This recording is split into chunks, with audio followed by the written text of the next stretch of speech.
اور یہاں سے جو خلافت تحریک اٹھی تھی، تحریک خلافت، اس میں بھی یہی مطالبات تھے کہ ترکی کو جو ہے خلافت کو تو نہیں بچا سکے مسلمان. ہاں لیکن اس سے باہر یہ اس کا کریڈر کو کھڑا ہو گیا. نہیں بھائی، ترکی کو نہیں، وہ جو شرطیں ماننی پڑی مانی، لیکن وہ کھڑا ہو گیا.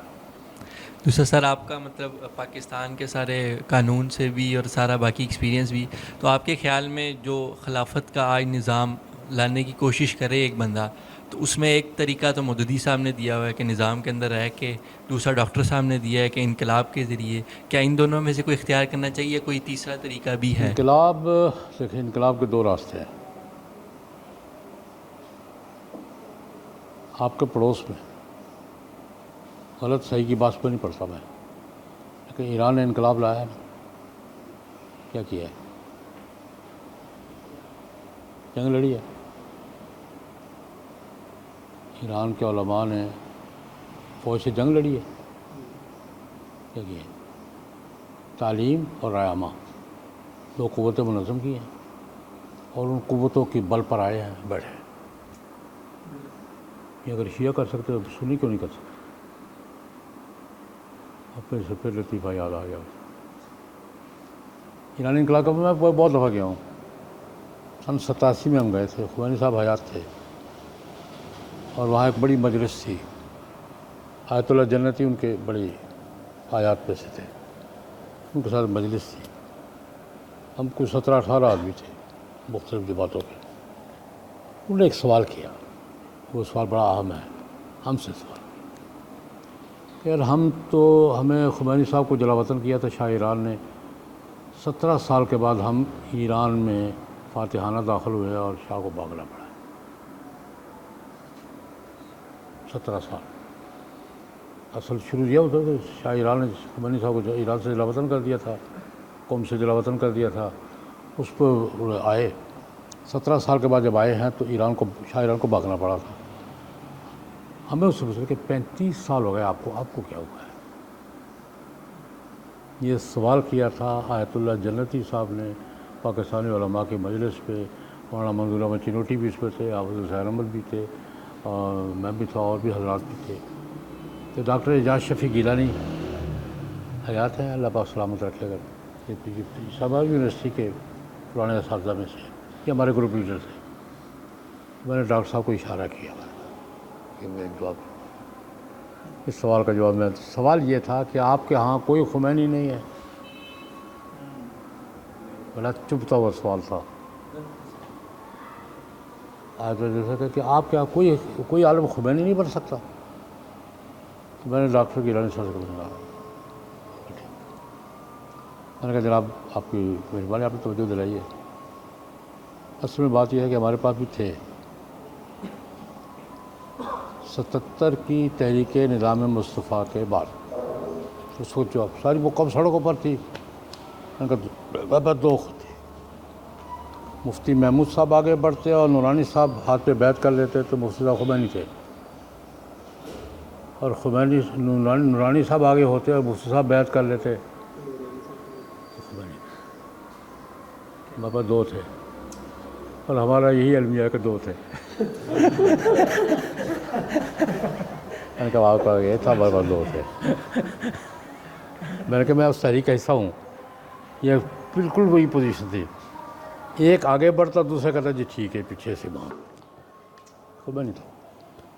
یہ دونوں شخصیتیں اس کیلیبر کی تھیں کہ دوسری شخصیت اس کے پیچھے اقتدا کر لیتی تو وہ خبر نہیں تھا. میں نے کہا المیہ یہی تھا کہ آپ کے پاس ایک تھا ہمارے پاس دو تھے.